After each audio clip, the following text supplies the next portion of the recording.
Ladies and gentlemen, it's time to Rassle Rock with Rick Connor. What the F was that entire freaking promo about? Mark Hallbacher. She's like the James Ellsworth of women. And Cory Castle. I look like Paul London and Brian Kendrick mixed. Hey everybody, what's going on? Welcome to another episode of Rassle Rock. I appreciate you guys coming back once again. We're doing great today. We have a lot of stuff to go over here, man. A lot of wrestling news happened this week. It's been nuts. There's more releases. There's talk about a sale. There's an In Your House pay-per-view going on. There's all kinds of stuff going on. How you guys doing? Debuts, I guess you could say. Debuts as well. Debuts as well. We do have a couple debuts. Or one, right? One major debut? Yeah. At least one. My allergies kicked in. My eyes won't stop watering. Allergies have been a bitch this year, man. They've been making everybody go crazy. I'm usually not that affected by it, but my eyes are itching and my throat's closing up all the time. It's nuts. But we had a late night last night. Mark was working, but me and Cory had a late night last night in Delaware. I don't know what you're talking about. You don't know what I'm talking about? We were down in Dynamite Championship Wrestling in Felton, Delaware. The Delaware Auto Exchange. Beautiful, huge building, but man, I wish they would pay for air conditioning. It was like 95 degrees last night, and I think it was about 100 inside the building once it got fully packed and all the lights on and everything. I haven't even changed out of my clothes yet. I came home and immediately collapsed and woke up like 5 minutes before the show. Just lack of fluids, just everything whoosh, just straight out of me. I was gross very much all night. But good show, though. Absolutely great show. Cory Castle retained his little title that he's got going on for himself. A little title. His little title. He's got a little title. Cory Castle, No Limits Champion, retained last night in a hardcore match. We saw some kendo sticks. We saw some lightsabers. We saw some trash cans. We saw some plastic mallets. We saw all kinds of stuff. No, the golf How you club. feeling, Cory? I feel great, Golf man. club? I feel great. My elbow's a little sore from the chair, like that drop toe hold into the chair. But other than that, I'm fine. Very No nice. complaints. And your girl got to sing the national anthem as well. Yeah, that was great. It was a great night for all Cory Castle anyway. And we got to see Gabby Gilbert, the return of Gabby Gilbert, former guest on this show. Made her return to DCW and finally won the DCW Women's Championship. The Divas of Dynamite Championship is what they call it. And good for her, man. We're going to have her on the show sometime soon to talk about it. We were all talking last night about how 18 years ago, it wasn't 18 years ago, but the company's been around for 18 years. And I think about maybe 10 years ago, we all decided to go up Longer and see than what we that. could get. It was like 15 years ago. Was it like 15? I don't remember exactly when it was, but we all got in a car, piled into a car to head to Delaware to see if we could get booked on this show, and we got turned away. And now, I'm head of production, and Cory's a champion, and Gabby's a champion, and so it's funny how that kind of stuff works out. Yeah, it's cool. I think it's very cool. Cory also Screw you, Trojans. Damn Trojans keeping us out of the business. But, man, let's get on to some WWE stuff because we got a big rumor going around that the WWE is for sale. People saying that it's all the releases and all the financial stuff that's going on, and people are saying that they might be gearing up to sell. What do you guys think? I don't think so. It looks like that because they're cleaning house and dropping some contracts. But remember, it looks more like Vince McMahon's handing power over to another Khan. I forgot his first name. Nick Khan. Nick Khan. Yeah. It looks like it might be a transition in power, and maybe Mr. Khan is cleaning house because for the last 4 years or so, Vince McMahon's been like a guy collecting a bunch of action figures but never plays with them. So they have hundreds of wrestlers just sitting on the shelf that they just pay contracts to do nothing. The Braun Stroman thing is a little different. but I think the rest of the people that keep disappearing are all they're just action figures still in the package, and he's just offloading them. Yeah. They lose their value if you take them out of the box. You got to keep those figures pristine. Well, a couple of them had, I guess a couple of them had bent corners, and he couldn't make any money off them. So they had damaged packaging. It's crazy to think that all the releases that happened this year and last year with just wrestlers alone, and WWE still has over 200 200 wrestlers, not necessarily active wrestlers. But, it's like 30 active wrestlers. Yeah. Not including NXT, it's like 30. It's the same 30 people over and over again. It really is, yeah. It's crazy. I don't think anybody's ever done anything like that, where they just acquire people and put them on the shelf. It's like, if we need you, we'll use you. It's really, really nuts. I mean, some of these guys are getting used on things like 205 Live and Main Event, but I don't actually know anybody that watches these shows. So I bet you they're watched by the family and friends of the people who are on those shows. Yeah. That's the only people who watch those shows. Yeah. You used to be able to say, hey, we went to SmackDown last night and they were recording 205 Live, so I'm going to watch both of those and see if I can see myself. But you can't even say that anymore because they're not running right now. Yeah.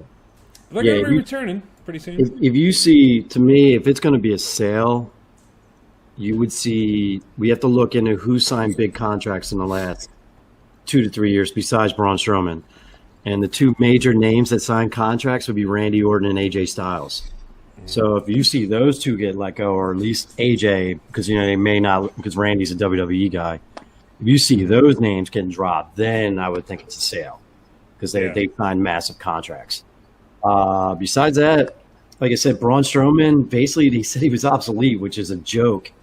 I mean, he had probably the best wrestling match of his career a few weeks ago or whatever, and now all of a sudden he's not worth keeping or renegotiating his $1 million contract, 1.2.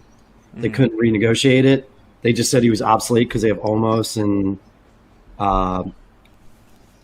was it the General Aziz or whatever who... Yeah.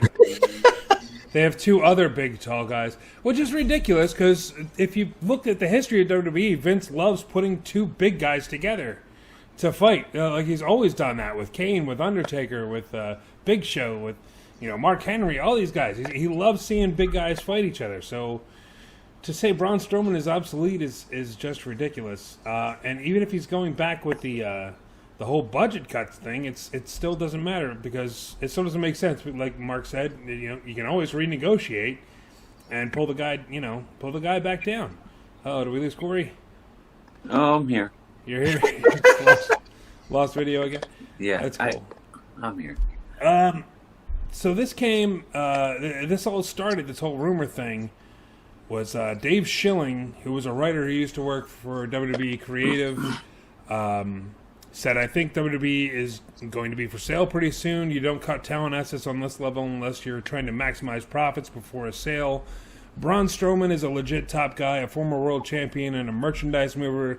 Aliester Black was getting a push on TV last week, and he said that this is very telling. We pretty much covered all that, but it's crazy. Go ahead. I was going to say it could possibly be what Cory was talking about a couple weeks ago. They're going back on the road. And they have to meet a bottom line, and it's going to cost a lot of money to get that machine moving again to get it back out on the road. Maybe that's all it is. No. You mean that speeding locomotive that that charges in the back? It's weird that you would let go Braun Strowman, who we just said was in a title match. He was wrestling for the title match, 2-3 weeks ago. Dude, we could find out later on, too. There might have been a problem we don't know. I mean, he got busted with the steroid needle in the background on one of the cameras. Yeah. You don't know if he might have been a problem behind, for WWE, and maybe they're just being quietly letting him go. They started him. His first match was on Monday Night Raw. His first pro match was on Monday Night Raw against Chris Jericho. He might have become a problem. Like his head might have been too big. They might have created a monster among men. And yeah, you don't know. It could have been anything. Yeah, it could have been a Goldberg situation. Where does he go with it? I mean, there's been some like rumor of some party where there was like spy stuff set up in the bathroom or something, and like it might be like discovered that he was a creep and they're just kind of covering it up. Maybe it's him, maybe not. I don't know. Don't get me slandering the guy, but it's all speculation. Everything's speculation. Even the sale, even talking about WWE selling is a speculation, just because they're offloading talent. Like, are they really going to sell? I really think it's just a transfer of power. I don't see the McMahon family just selling something that, he's built so this thing he's built over 40 years. Like, I just don't see him just letting it go unless he truly believes that nobody else can run it without him. I mean that's a possibility as well. I think it's less the letting go of all these people and more who they're letting go. Just because you take a look at a guy like Aliester Black, or who was the Sanity guy, the Imperium guy that they just let go, Wolf? Alexander Wolf. Like, these are guys that just got to TV in a new angle, or like Aliester Black just made his return after like a 6-month absence, and they're like, no, we don't need you anymore. As opposed to people that are sitting on the sidelines that most of us don't even know still work for the company. Well, Alistair Black and the Buddy Murphy thing looks like, from what I heard, the rumor is Vince McMahon didn't get him, and it was Heyman liked him, and Heyman was pushing him, and you know how that has been for 20 years is, when Vince and Heyman don't see eye to eye, Vince will just do what he wants no matter what. That could be possibly what it is. Like, Heyman might have been building that push for Alistair Black, and then Vince just decided to pull the plug on it and just, cut him loose because he doesn't see him, for what he is, the talent, which makes no sense because you think he always pushed for like a Brock Lesnar, and you have a guy like, Alistair Black, who's a legit kickboxer. Is a kickboxer, or I know he's like a legit fighter. Yeah. And Vince was always trying to bring legitimacy with, like with the Kurt Angles and the, Bobby Lashley. And then you have a guy's legit and then he doesn't see anything in him. Yeah. Buddy Murphy just couldn't talk. So I don't know if that was the issue or what. Yeah, who knows, man. It's crazy. It's like, why, if you didn't see anything, why'd you bring him up from NXT in the first place? Why'd you bring him to the main roster? Because he doesn't know. Pretty insane. Because he doesn't even know. He just goes there and he looks at NXT and goes, that guy, him, and it's like they don't. He doesn't even know what they do or like what they did in NXT. He doesn't watch it. He just takes people and brings them up. Yeah. I mean, he took Ricochet and Aleister Black and made him a tag team on Raw. It ended up working out and being awesome. Yeah. But you could tell, like, he had no, like, foresight into that. Like, these guys are going to be amazing together. Like, and you could tell because they didn't have a plan for him either. It just kind of fizzled out and disappeared. So, I mean, it's tag teams and it's WWE and that's what they do. But, it was definitely a little... very little planning went into that. If you're confused about what we're talking about with the releases, WWE released 6 people this week. Braun Strowman, Aliester Black, Lana, Murphy, Ruby Riott, and Santana Garrett. Ruby Riott was another one that surprised me. Because she was on TV not too long ago with the champ, man, with Rhea Ripley. She was working her a little bit a couple weeks ago. And then Liv Morgan, man. Poor Liv Morgan. Can we get this girl a gimmick, please?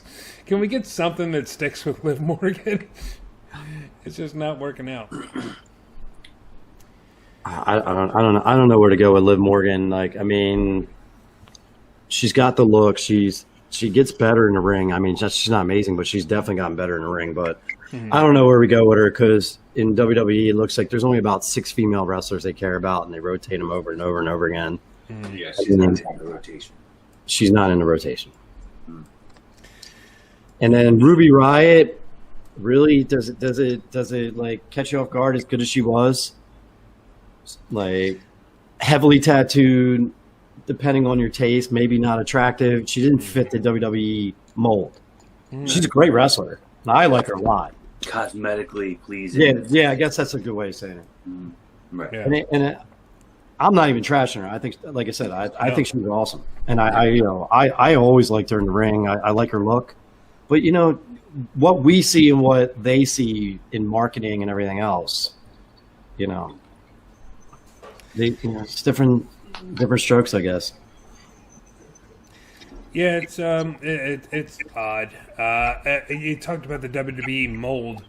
How many women do they have that look exactly the same? Like Liv Morgan, like Mandy Rose, and Dana Brooke. Like they're all just like skinny blonde girls that look exactly like they even wear like the same stuff. It's insane. Well, I don't think Liv Morgan is as similar as Dana Brooke and Mandy Rose. No, but it's a thin blonde woman. Thin blonde woman with big fake boobs. but Liv Morgan doesn't have. I don't think she does. I don't know. But we're still looking at, if you look at it, blonde girl, attractive. Mm-hmm. So you put Liv Morgan in the same part as Alexa Bliss and Rhea Ripley, and what did they do? Rhea Ripley just has a ton of like emo makeup on her. Liv Morgan, they put a ton of makeup on her. And Alexa has contacts and makeup, but they're all still like three attractive blonde women. Mm-hmm. So they fit that WWE mold. Or like, oh, well, we'll make them look different by putting makeup on them. Yeah. Whereas someone like a Ruby Riott is different because of the heavy tattoos, and she's a brunette, and different facial features. She just didn't fit the mold. That's all it is. I think she was a hell of a wrestler, and I liked her a lot in the ring. I just think they didn't see anything for her. And it's sad, but I'm sure all these wrestlers they're all going to land on their feet. It's crazy. There's way more options now than there was 2 years ago. Once again, don't feel bad for them. Don't feel bad for them at all. I don't. You shouldn't either. I can't wait till you're a millionaire and you lose your job. Yeah, we don't know what the situation feel bad for me when that happens. Do not feel bad for me. I'll be fine, as I'm sure these people will be fine. Like, you got released from WWE, which gave you a global platform, which made your name mean something, which made you recognizable, which means that you can, continue doing something in the entertainment business, and you could probably continue doing something in the pro wrestling business, and maybe go back to WWE and get more money later. Like, you're going to be fine. Oh, we'll see. We'll see what happens. You don't know what their situation is, too, man. A lot of them weren't being used on television. I mean, Aliester Black was like back after 6 months of not being on TV or whatever. Buddy Murphy just magically disappeared after a love story with a 19-year-old girl. It sounds like you're on my side, Mark. I am. I think these guys are going to go and they'll do better. And yeah, like they have the name now. They actually. I see Buddy Murphy and Aliester Black both going to Japan. Hopefully they don't go to AEW, because I just think AEW is just stacking too much talent now, and they're just going to be a mini WWE where they have too much talent and they won't know what to do with it. Mm. Yeah, it's a big wait and see what happens type of thing. But Japan's doing well. Impact's starting to do well. AEW is doing great now. And we just saw a debut in AEW not too long ago, this week. Andrade's there. How about that? That's cool. That's something that I think we all saw coming. Well, he got like some cool mic time. He got to say some stuff, and it was good. It was like, why haven't they let this guy talk this whole time in WWE? I dig it, man. I think he's going to do good for them. Mm-hmm. Yeah, man. Not much else to say about it. Just good luck. It's who knows what they got planned for him? But dude, you put him in the ring. I think Phoenix is hurt, but you put him in the ring with like Penta or Phoenix, and everybody's going to see the guy that they really haven't done anything since he beat Drew McIntyre for the NXT title. Like how good this guy was, you know. So that I look forward to seeing matches with him. Like I said, my thing is AEW just keeps acquiring talent, and it's like, all right, what are you going to do with all this talent? Yeah. What are you going to do with all that junk? All that junk inside your trunk. In regards to the talent and how you will use them.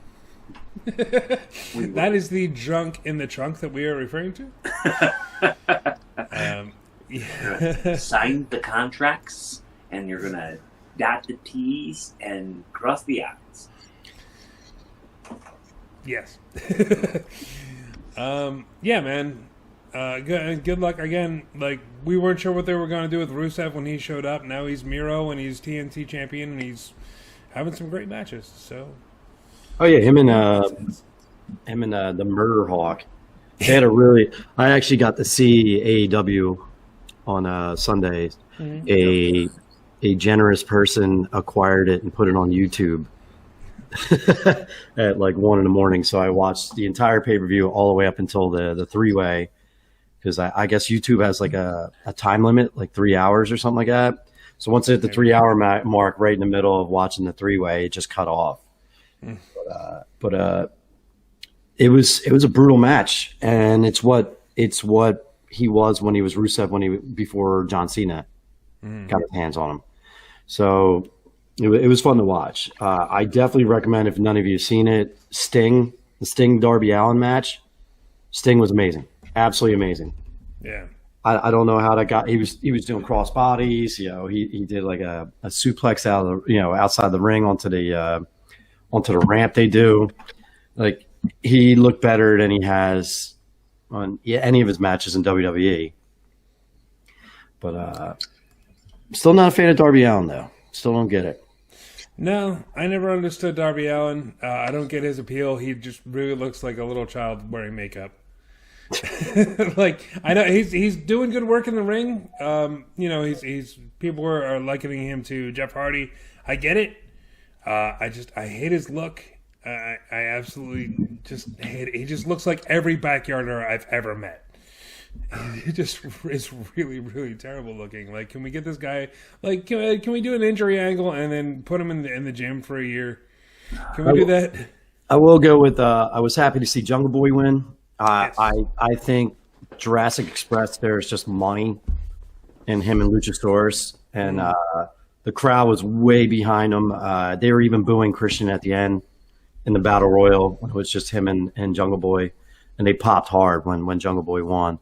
It was kind of cool to see Christian versus Matt Hardy. You know, yeah, that was kind of fun. And I'm trying to think. Didn't care for Adam Page. Trying to think what else was on the pay-per-view that was actually really fun. Oh, Stadium Stampede. Yeah. Sheeta is legit. That girl is good. And I know Britt Baker won. I think the right person won because I think she's the name they're going to build the brand around, the women's division. But Sheeta is a hell of a wrestler, and that was a good match. Until Ruby Riott gets there. Well, dude, I have a weird feeling that they would be stupid not to take Ruby Riott with her talent. Like, the one thing that AEW is missing, it's not in the men's division, it's the women's division. They need solid. A Ruby Riott would kill it there, and they're into the alternative thing. So they like her looks won't mean anything there. Like she's just going to kill it. And then you have Serena Deeb, who's been doing very well there. Like, they have like 4 or 5 girls to build around. You drop like maybe 3-4 more girls in there, that women's division will be solid. Yeah, it's the women's problem has been the women's problem. yes. Let me rewind that. The women's division has been a problem for some time. We were talking about this last year even. It's been a problem for a while. They're starting to turn it around. You see, like Mark, you said, was with I've already forgotten her name. Jesus. Cheetah. Oh my God! Whatever. She's good. Rio's good. Like I said, you have Serena Deeb. Britt Baker isn't the best, but she's good enough, and her mic skills and charisma. And then you have Statlander and maybe I don't know, maybe one other. The Red Velvet girl. She's not bad. She's okay. But I'm saying you drop a Ruby Riott, and who else didn't they leave? Is she the only female they let go? They let go of Lana as well. Oh well, yeah, well. That was a great promo from Miro on AEW. He's like, shout out to my wife for being hot. Oh my God! What a character. Well, yeah, I can only see her coming back as a valet. I think the Lana as a wrestler experiment is over. I can't see them taking her. I could see her coming to AEW and just being a valet again.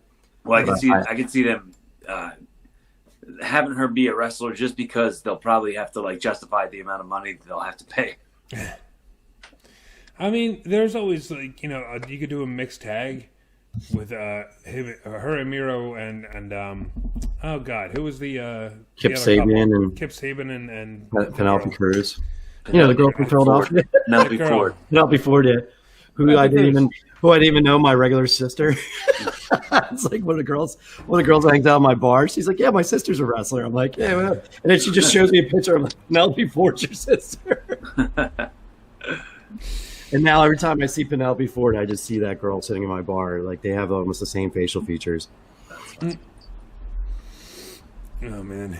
Well, I used to know her back when I used to go to the old Dojo Wars shows. She used to ref there.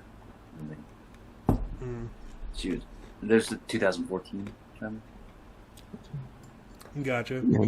She's made the rounds, man. She's made the rounds around the East Coast. Another thing that we got going on this week, next Sunday will be the In Your House NXT. Exactly. I'm sorry, what? That's NXT TakeOver In Your House. That's happening next Sunday. I thought it was this Sunday. If you watched last week's show, I was like, yeah, we're going to be live streaming. I was wrong. What are you going to do? I'm wrong about a lot of things. But yeah, NXT TakeOver In Your House. That's happening next Sunday. We got 4 matches signed so far. We're going to be doing a live stream for it on a little watch along. Corey, you were excited about this match. We got Raquel Gonzalez versus Ember Moon for the NXT Women's Championship. Yeah, that's going to be one of those fight forever type of matches. Yeah, it's gonna be sick. It's gonna be awesome, and I think people will be excited to see it. If people aren't excited about it, they'll be excited when it starts. Yeah, it's gonna be one of those matches if it didn't really catch you when they're advertising and when they get in the ring. Because Raquel is better than people think, and Ember Moon's good. She's always been good. She's just one of those people like. I don't know what happened when she went to the main roster, but they didn't see anything in her either. Well, the main roster swallows people up sometimes. Yeah, it's the best way to put it. Yeah. But I love Raquel. I just think she's what they wanted in Rhea Ripley, and she's doing it better. Like the whole Monster female wrestler, she's just awesome. And I like how she has her little Scrappy Doo. For Dakota Kai running around. I like that though. You have this little antagonist and she's just the badass. And then you have Dakota causing the problem. Dude, it works because it's a real dynamic. When I used to hang out in the clubs 20 years ago, me and my buddy were, he was a martial artist. I was just getting out of the military. And we had this one dude who was smaller than both of us. He used to hang out and he used to start all the fights. And then we would have to go in there and break everything up. And then he to me, it relates more than most things. Yeah. I mean, that's, that every cartoon duo, there's usually a little yippity chihuahua or something following the big dog around. it's the way it happens. It's cool. I do like we mentioned this last week that they kept Dakota Kai and Raquel Gonzalez together. They didn't do any kind of crazy split, and now it's definitely going to work because we got Shotzi Blackheart at ringside with Ember Moon, and I think this is really going to be a solid match. We have another women's match on the card that I'm looking for. You want Corey? Hold on, Corey says. Sorry, what? Dude, NXT this week was so good. And you guys know that I always say how much I don't like when matches end because there's a run-in, especially if it's a good match. But I don't mind it as much with this because the match was so good. And the fact that that three-way match. Oh yeah.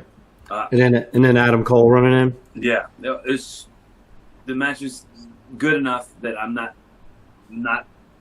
mad about the end result. And the fact that we're gonna get like a fatal 5-way now at the In Your House. Yeah, that's freaking cool. And then that tag match with MSK and Phantasmo, main event level stuff. And NXT is just that like I said, that's more our style wrestling, the wrestling nerd stuff. But what this pay-per-view is going to be. It's going to be like 4 and 5 star match after 4 and 5 star match, like maybe one clunker, and you won't even care because like the next match is going to start, and then that's going to be awesome. And like you said, that fatal 5-way is going to be insane. I'm surprised they didn't add a ladder to it if they don't do it this week. To like kind of hype up Money in the Bank. Yeah. I could see them putting a ladder in there. And, but then it's going to take away from Money in the Bank when that happens. Yeah, that's true. Because we're going to be watching Money in the Bank just going, last week's match was way better. Well, it's Hell in a Cell next week. The following Is it Hell in not Money in the Bank. I don't know. I forgot they reversed them. Don't forget about that. Did we figure out why they did that? They put Hell in a Cell before Money in the Bank? They want Money in the Bank to be a live crowd. That's going to be the first live crowd before SummerSlam. And they thought Money in the Bank would be a better debut live crowd than Hell in a Cell. What you think about that ladder match? Once they start going balls to the wall, people are going to be losing their minds, and it's the first time they've been out live. You know what they should be doing, and I don't understand why they haven't been doing. Like in NXT, they have like just the front is filled with spectators, or maybe it's paid extras, maybe it's fans, but there's a live crowd element, and then the Thunderdome behind it. I don't know why they didn't adopt that for Raw and SmackDown. I never understood it either. I don't understand why they're not using any kind of litmus test on who's over and who's not before they start doing live pay-per-views anyway. Like I said, we really, WrestleMania kind of worked. Like, people who were supposed to get cheered got cheered, and Roman Reigns actually got booed, which blew my mind. I thought he was going to get the biggest pop of the night. But like, you should really have some kind of litmus test before you start walking in these pay-per-views knowing who's over and who's not. That was the coolest thing about watching Double or Nothing. Was like, the guys I hated were getting huge pops, and then dudes like, but it's like cool to see like somebody else's opinion for a change, and like everybody cheering. And then like people like Jungle Boy, who I've been pushing for, I think he's money. When he got in the ring with one of my all-time favorite wrestlers, and they booed Christian, it was really interesting to see. And then seeing Sting get the pop he did was just awesome. So I just think, I don't know. I just think WWE's been dropping the ball when it comes to live crowds. I think they could have handled it better too. I watched I watched the Dynamite before, so like when the live audience was there, that was so cool to see a live audience and hear them. But like, it wasn't a good show. They did like a weigh-in for the Double or Nothing, like whatever the match of Anthony Ogogo against Cody Rhodes. They did like a weigh-in that Paul White hosted. Did you guys see this? No, I just saw the match, and the match was not good. Oh man! And then Cody went over, and I don't know if you noticed, all over Twitter, #Triple H was all over Twitter. Because basically you're talking about how he just books himself to win all the time, and people are getting tired of it. And it was kind of funny because all the trash he talked for years, and he's doing the same exact thing. The weigh-in thing was laughable, like ridiculously laughable. Like they brought all these people out to the ring with them, and then they had this scale, like it was like the Crash Holly scale, right? Yeah. In the ring, and then there's people moving all over the ring, so he can't. He's like the scale is bouncing up and down, and Paul White's like, "Hey, can you guys stop? Can you guys stop? Like, stay still. I can't read the scale. And then Paul White put it on himself. He's like, I didn't spring for the digital scale. I didn't think of it. Like, Oh my god. it's so stupid. Speaking of stupid in AEW, and I'm sorry if anybody gets mad, Moxley and Kingston versus the Young Bucks. The Young Bucks formula is old. Mm-hmm. I love the Bucks. I think they're great. Their formula is old. 75 kickouts and everything. I just got tired of the match watching it. And I think it was the longest match on the pay-per-view. And then every time I turn around, someone was kicking out over and over and over and over again. It's like, all right, dude, like every time someone gets pinned now, all I do is expect a kick out, and then it's not even exciting anymore. Kingston is heavily overdone. It was kind of cool seeing a guy, we saw an MLW and Matt was praising this dude, and I was like, this guy sucks. I was like, he's got like a beer gun, and he's wearing this weird dumpy tank top, and now he's like massively over. It was kind of cool to see. And he still has a beer gut and the tank top, yes, but he's over now. Oh, I'm the same way as Matt. Like, the guy's one of the best talkers in the business. Like, just I don't know, pick up like a 20-pound dumbbell like 3 days a week. You don't have to go crazy. It's like, get the gym, get in the gym, hit the showers, get a clue. Just look like a wrestler. I know he's a brawler and all that, but he's not big enough to look like a brawler. He doesn't look, he's not like a giant man that has no muscle definition. He just looks like he's going to hurt you. He just looks like a dude I'd run into in like a bar in Kensington. And maybe he'll sucker punch me, but Oh, he's one of those dudes that's like a legit tough guy. Like he's a legit badass. It's like Taz. Taz, if you saw him on the street, he's like this tall. He's like this big. But the guy can he can really kick some ass. Yeah, but Taz was 240 pounds at 5'5" or 5'6". He was like an inch or 2 inches shorter than me. Yeah, like he was a brick. Like just like. That's true. All right, man. I think it's about that time, don't you guys? We do this every week. Let's shine that spotlight on somebody and find out this week who wins wrestling. Who wins wrestling? Blah blah blah blah blah blah. I am falling asleep. Who's got one? What do you guys got? I'll go first. I'm going with Sting. Sting. 62-year-old man. And he was more over than the other three guys in the ring. And he legit I wouldn't say he looked like Sting of old, but he looked like 62-year-old Sting with a ton of energy, and he put like his heart and soul in that match, and it was really cool to see. And it was really cool to see him get the pop that he deserves. And like for one of like probably the most iconic WCW guys of all time, it was really cool to see. Mm.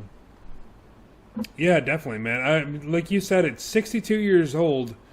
That is crazy for what he can do in the ring now. Like we were talking about it before the pay-per-view.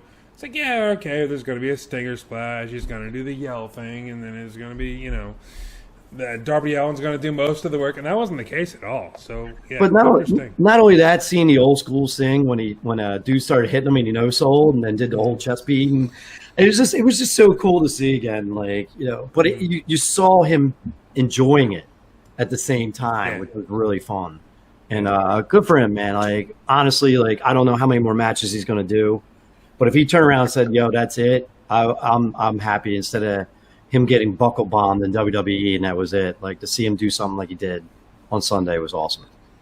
Yeah. Cordy, what do you got, man? Before I get my pick on who wins wrestling, I just want to say for the record, I don't agree with you guys in your hate for Darby Allin. I think Darby Allin's cool, and he's good. He's good in the ring. And his looks cool. I can see like being a kid and watching wrestling. He's like if you take like Tony Hawk, Jeff Hardy, and like Chris Cash, if you put them in one person, that's what I see as Darby Allin. All right. So, I didn't say he wins wrestling, but I'm just saying I disagree with you. Okay. But You're who entitled wins to your wrestling? opinion. Who wins wrestling for my pick would have to be Adam Cole. Adam Cole came back, really made an impact, and then that promo was the most money promo that anyone's done in WWE in a really long time. It was like 1997 Shawn Michaels promo against Karrion Kross. So, he was like, in the pro wrestling business, I'm the best. And like, you don't hear people say stuff like that on the mic. So, kudos to Adam Cole. He didn't even have to have a match for me to say he won wrestling. Dude, the guy, it's just charisma's just falling off him. And then like his skill level and his talking is just second to none. And then I don't like Karrion Kross. So like, to see him cut a promo like that on Karrion Kross, because like I'm sorry, I know he's huge. I get it, he's huge, but like what he did for like Keith Lee's last match in NXT, and then to watch Finn Balor, who's arguably one of the best wrestlers in the world, lose to him twice to a forearm to the back of the head. I'm just done with this dude. Like already, he's just go to the main roster, fail, and then I don't have to look at it anymore. Yeah, you're not wrong. Vince will separate him and his wife and make his wife a superstar, and you'll never see him again. I want to definitely give an honorable mention to. He debuted against Kushida on NXT this week. Angelo something. Gaines. Yeah, I don't remember what his name is. I forgot. What the hell? Dude, so good. Like, ridiculous. That guy's got a bright future in wrestling, and I'm excited to like be here and see the ground floor of it. Yeah, it was cool, man.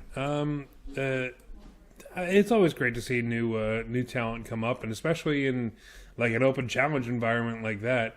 That's how John Cena debuted. So it was, you never know where we're gonna go with this guy. My pick for who wins wrestling is the same as last week. It's the Usos, man. Yeah. SmackDown was great. They are making SmackDown great with this whole storyline. I want to know where they're going. I want to know what the whole just Roman looking at Jay and saying, "Which one are you?" Oh no, he called him Jimmy. He's like, "You got whatever, Jimmy," and he's like, "I'm Jay," and he's like, "What does it matter?" And the look on Jay's face, just like, it was that heartbreak. It was so good. It was so good. I don't watch wrestling for the acting, and these guys should win awards. They're so good. I'm feeling everything that they're it just blows my mind up, because like you said, like just that storyline with the Usos and Roman Reigns, and then whatever tertiary characters get to wrestle Roman Reigns or Usos, everybody's just getting bigger from that.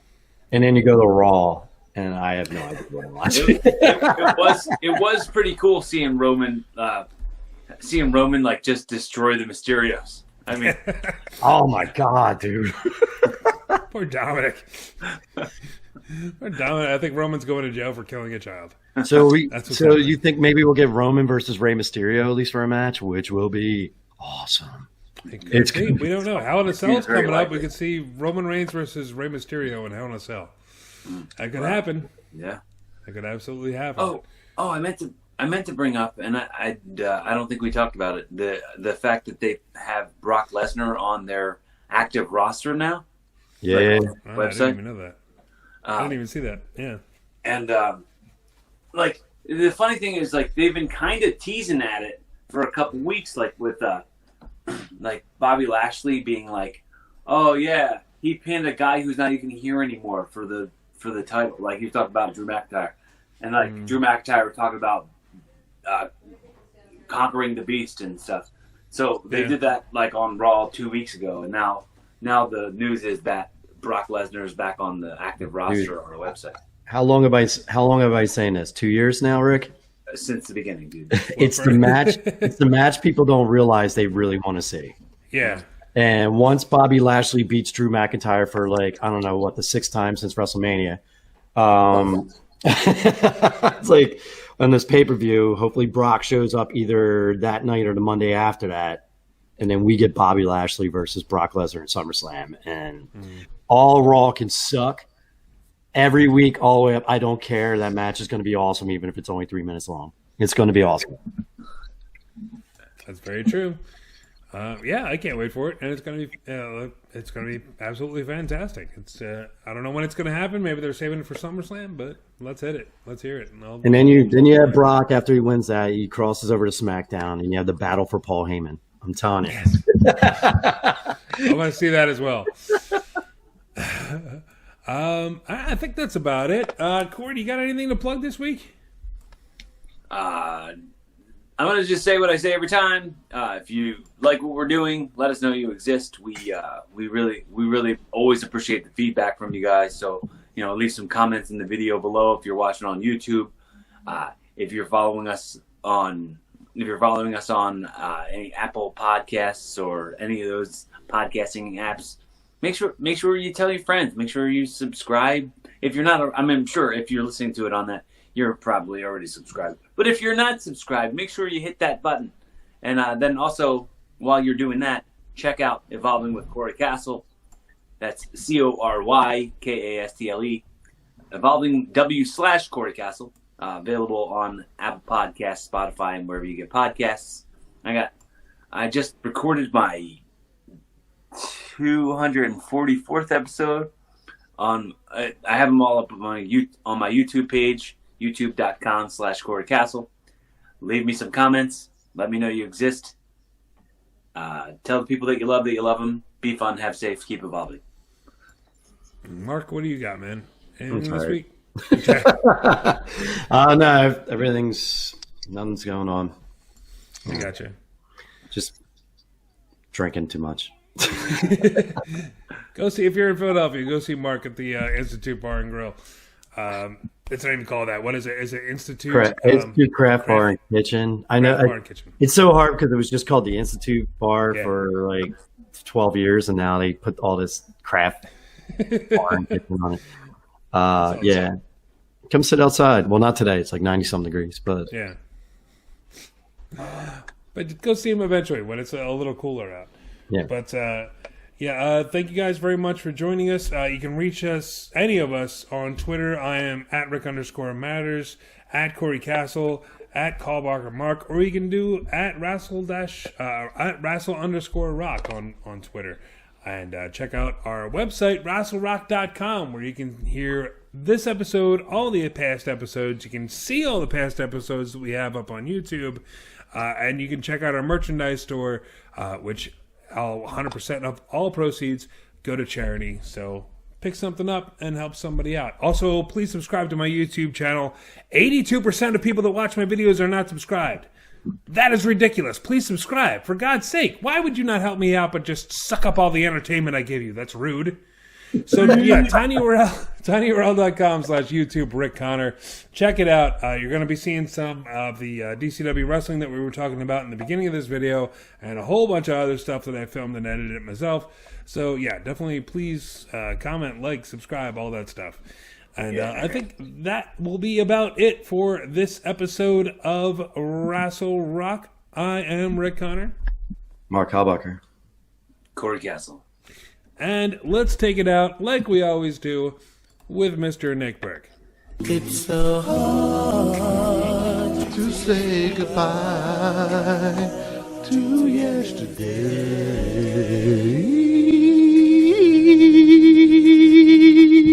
Join us again for another episode of Rassle Rock. This has been Jay Davis speaking.